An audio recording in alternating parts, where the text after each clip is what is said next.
Hello everyone and welcome back. It's Amaterasu Ninja, your favorite anime weeb, and again we're going to be reviewing Bleach episode 4 today, and an anime analysis where we basically review every anime as they come out, episode when they air, and essentially I review them. I do like a mini review, and you decide whether it's worth watching or not.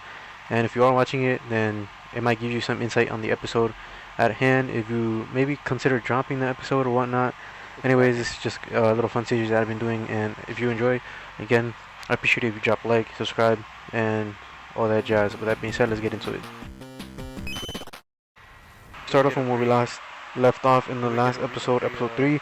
Go check out my video on that. There's going to be a lot more things that I talk about later on. If you want greater insight, just watch my previous video on episode 3. Once again, it's basically called Bankais Are Back, so go check that out if you have a chance, or if you're curious to anything I bring up later on. Anyways, resuming episode 4. We start off where we left off, where the Storm Raiders basically have a power up, and we do get a sneak peek of Bambi's team, her squad, of a group of females, where it shows their awakenings as well. So we get a cool shot of that, and sadly we don't get to see later on what how their abilities is used, but we do get a grasp of Bambi's. So before we get into that, I'm getting ahead of myself, so let's take a step back. And essentially Shinji is basically taken out by Bambi and knocked out, as she basically has an area of effect where she makes a huge explosion around her, essentially. Even though her senses are clearly reversed, as I said in the last episode, Shinji's Shikai ability is essentially up equals down and left is right, basically manipulating the opponent's senses and just entirely messing up with their movements and everything. So Komomura ends up showing up and protects Shinji from another blast that would have possibly killed him, since he's been knocked out by Bambi. Lieutenant Himamori, which again we haven't seen in a long time, even in the original series she's barely ever appeared in the anime. So it's kind of cool. Like, I almost didn't recognize her, and again I thought it was cool that she even appeared in this episode. And essentially she tries attacking Bambi with a sneak attack, to which she was quite aware of her presence and almost obliterates her with her reishi. And again I'll show some pictures. So Komura again saves her in the nick of time before she's essentially blown up to bits. And Bambi explains anything that her reishi touches explodes. So essentially she goes into further detail, saying that the attacks or the bombs that she's been technically making aren't actual reishi bombs. It's essentially that she's actually shooting her own reishi, which would be like mana from Black Clover or chakra from Naruto, and essentially she's throwing that at them, and anything that touches it comes into contact with essentially explodes. It's then revealed that Komomura, one of the captains, who essentially is a human wolf, is revealed to have more of a human form thanks to a technique called the Jinka technique, in which he has to offer his heart to an elder, which makes him immortal, and essentially gives him a power boost for a short time. As he unleashes his Bankai, he sheds the Bankai's armor, which he normally has, and essentially he becomes more stronger as well. His Bankai, that is his Bankai release. And he later further goes into detail that, saying that his armor is what exactly is like a life force for his Bankai. And if you didn't know, his Bankai is this huge freaking samurai looking guy. Well, I guess he's more like a demon now, since he did shed the armor from the Bankai. But essentially it's connected to the wielder, and whatever damage that Bankai takes, the giant form, essentially is then, it damages the wielder who is using that Bankai. And that's just his Bankai release. It's not like everyone has it, but everyone has like their own Bankai release. So essentially, Bambi, obviously having fought him in this form before, ends up just attacking the Bankai release, not knowing that after he had sacrificed his heart, essentially he becomes immortal. So any attack that Bankai giant release takes essentially doesn't really reflect on him anymore. and essentially he's become immortal and he doesn't feel any pain. To which, you know, Bampi essentially she realized that he's immortal now and flees away in terror, as she stands no chance and is essentially cut down immediately afterwards, as you can see right here in these screenshots that I have. And essentially it was just a beautiful scene all on its own. And immediately afterwards, after Komomura defeats Bampi, he immediately sets sight on Yuha Bak, and essentially he makes his way towards there, but lo and behold, his heart starts giving out because there's only a certain amount of time that he can really go without it, which is kind of sad, especially since he kind of wasted the last episode and, you know, majority of the time basically looking for the enemies. And I feel like if he just gone straight up Yuha Bak, he might have done some damage, although I think Yuha Bak is probably still way stronger than him, so maybe not. Within seconds, you see him start turning into an animal, into a wild beast, which I'll have a picture right now.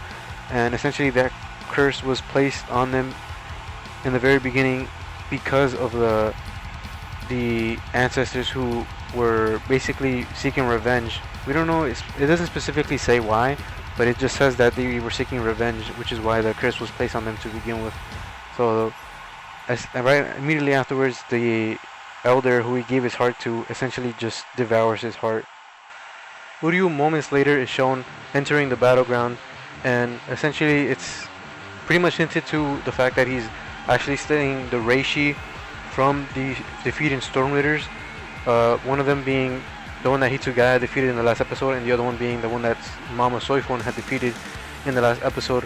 And essentially the same thing is done to Bampi by the rest of her girls, her underlings, which she then ends up, you know, yelling no to stop. And essentially my theory is that essentially they kill them because they absorbed their Reishi, thus them not having any life essence left, I guess. So in a sense they're basically seemingly off screen, because they don't exactly show it on screen, but it's just hinted to and they give it like a prior scene to it. So again, we cut back to the 3 lieutenants that were fighting the masked luchador, Storm Raider, to which they end up taking him down off screen. But then this little gremlin, this little goblin, the one that I hate, but it's also kind of funny, James, ends up giving him a second win somehow. And as he rings the bell, he instantly gets back up and instantly takes all 3 of them down simultaneously, really fast, without any hesitation. And Shuhei, my favorite one in the 3 lieutenants, even though I like all of them a lot, not giving up, essentially wraps his chains around his ankle, to which he pulls him in by the chain and ends up eating a huge lariat to the face. And as he's about to deal the deciding blow, 2 captains show up, our Vizard captains themselves, that were part of Shinji's group. If you haven't watched the original anime series, you probably know if you have. Essentially they show up to take on the luchador Storm Raider with their hollow powers, which, if you didn't know, again, those 2 captains are Vizards, and they essentially have hollow powers, which are like demons in that world, which they, again, the Soul Reapers end up, you know, saving the world from, which essentially is their jobs as Soul Reapers. And as the episode comes to an end, we see them completely standing still, basically at a standstill, just staring at each other as they prepare to fight. But that's how the episode ends, and we have to wait for the next episode to see that fight actually come out and wait for it to be animated, which kind of sucks. I was kind of looking forward to it. This episode went by so fast, but it was really exciting, and not much happened, but at the same time a lot happened, so it's kind of hard to put this into a video.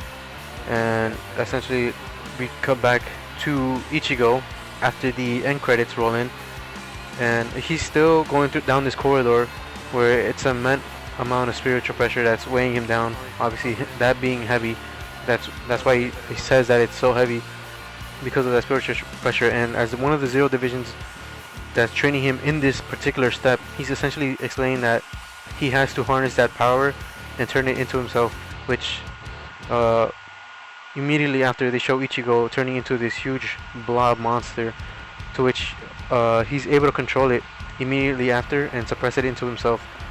And after reaching the end of that corridor, he finally reaches the last step, or what I assume would be the last step, as the last 0 member is waiting for him, to again guide him through that last step, and hopefully he gets his real Bankai back, because as we all know, in the first part of Thousand Year Blood War arc, essentially Yuha Black has been pretending to be his Bankai this whole time, Ichigo not actually reaching his potential or getting his real Bankai, since he is an amalgamation of Quincy from his mother's side and Soul Reaper from his father's side, and also, you know, having hollow powers within him because of Aizen. But that's a whole different story.